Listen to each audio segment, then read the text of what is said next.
What's up, y'all? Back with another video.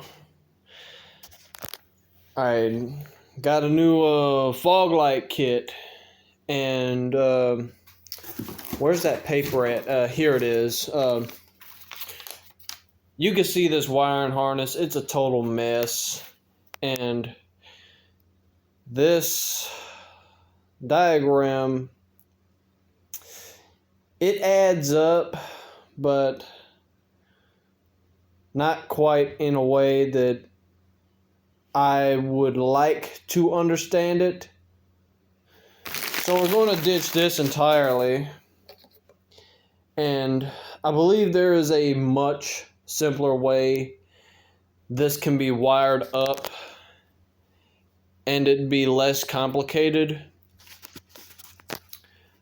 I'm going to start off by cutting open all of this harness and reusing the wiring. I may use this switch if I can figure out how I can make it work. And I will also be reusing the 15 amp fuse. But yeah, this is going to be pretty fun. Alright, this part of the video is going to be a voiceover. By the time I'm recording this, the job's already done. The fog lights are installed. They work. But this is going to be somewhere in the middle of the video.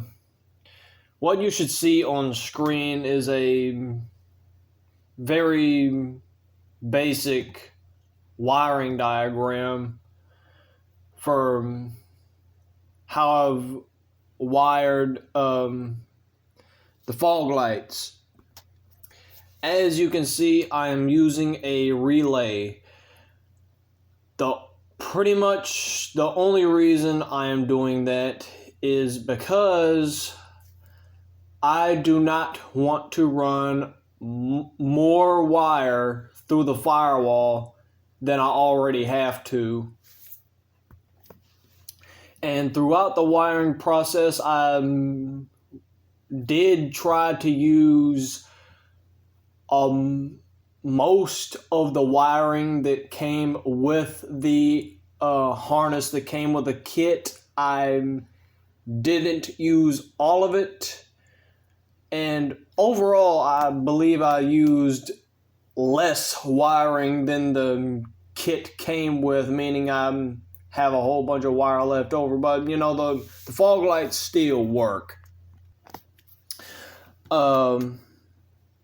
The kit didn't specify how much current the fog lights draw, or you know, whatever the terminology is for how much power they use. So I'm just used the 15 amp fuse the kit came with, and I do explain sometime in the video, depending on how I put it together, that I will not be using the switch that comes with the kit because of the way the lower dash is set up. I couldn't use it anyway, even if I wanted to.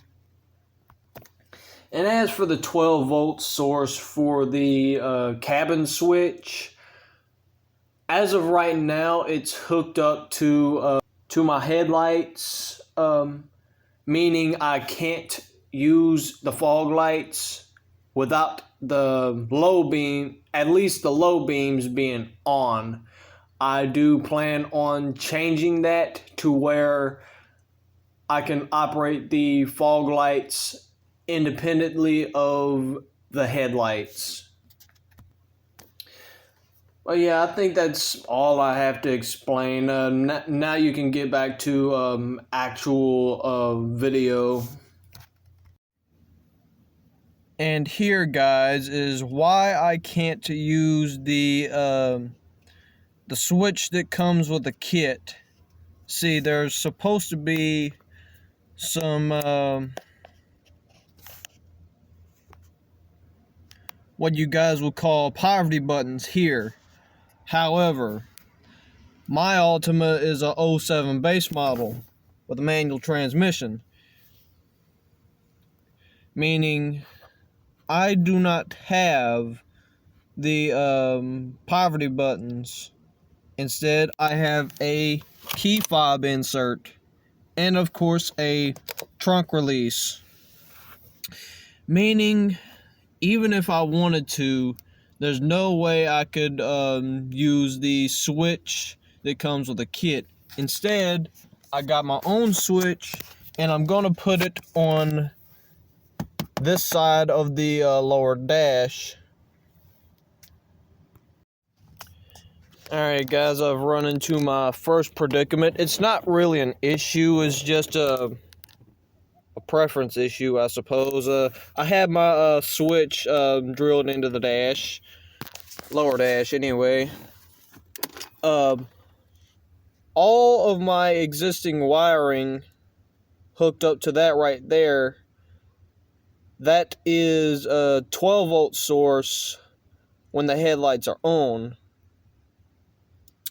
What I want for my fog lights is to be able to turn them on whenever, meaning I will need a constant 12 volt source, or at least a 12 volt source with the ignition on.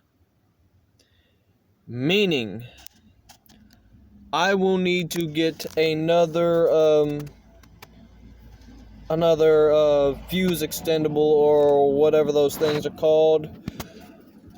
But yeah, I'm going to wire it up to this for now until I get one, just so I can see if these fog lights actually work or not.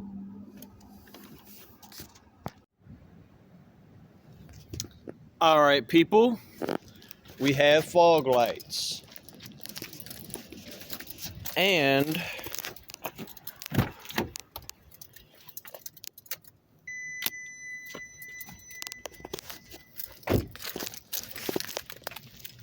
they are functional.